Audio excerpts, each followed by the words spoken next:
জার্মানির ঘন বন। বেলা শেষের আলো গাছের পাতার ফাঁক দিয়ে চুঁইয়ে পড়ছে।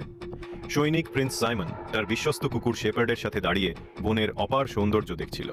হঠাৎ শেপার্ড কেঁপে উঠল আর মৃদু গোঙানির মতো শব্দ করে বনের গভীরের দিকে তাকালো। কি হলো শেপার্ড, চলো দেখি। প্রিন্স সাইমন তার কুকুরকে নিয়ে এগিয়ে গেল। খানিক দূর এগোতেই এক বীভৎস দৃশ্য। তার পিছনে একদল জম্বি। তাদের বিবর্ণ চোখ আর বিকৃত মুখ দেখে প্রিন্স সাইমনের মেরুদণ্ড বেয়ে ঠান্ডা স্রোত নেমে গেল। দৌড়াও শেপার্ড, চিৎকার করে প্রিন্স সাইমন দৌড় শুরু করলো। জম্বিরাও পিছু নিল। তাদের কর্কশ আওয়াজ বনের নীরবতা ভাঙছে। দীর্ঘ দৌড়ের পর তারা এক পরিত্যক্ত গ্রামে পৌঁছালো। চারদিকে শুধু ধ্বংসস্তূপ আর ভয়াবহতা। গ্রামের নিস্তব্ধতা জম্বিদের উপস্থিতিকে আরও ভয়ঙ্কর করে তুলল। সতর্ক হয়ে ম্যাক্স এগোতেই একটা জম্বি ঝাঁপিয়ে এলো। ম্যাক্স একজন প্রশিক্ষিত সৈনিক। দ্রুত হাতে সে জম্বিটিকে আঘাত করে মাটিতে ফেলে দিল। এরপর সে একটি ভাঙা বাড়ির আড়ালে লুকিয়ে পড়ল। জম্বিরা পিছু করতে করতে কাছাকাছি চলে এলো।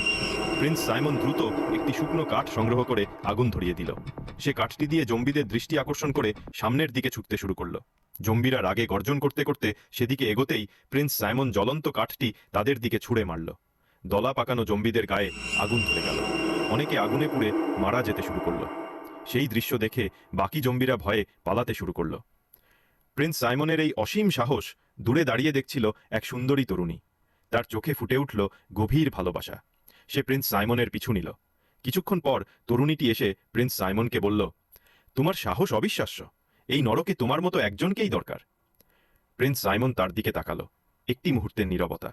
তারপর দুজনে হাতে হাত রাখল। মানবতাকে বাঁচানোর জন্য তারা এবার একসাথে অজানা পথের দিকে এগোতে থাকল।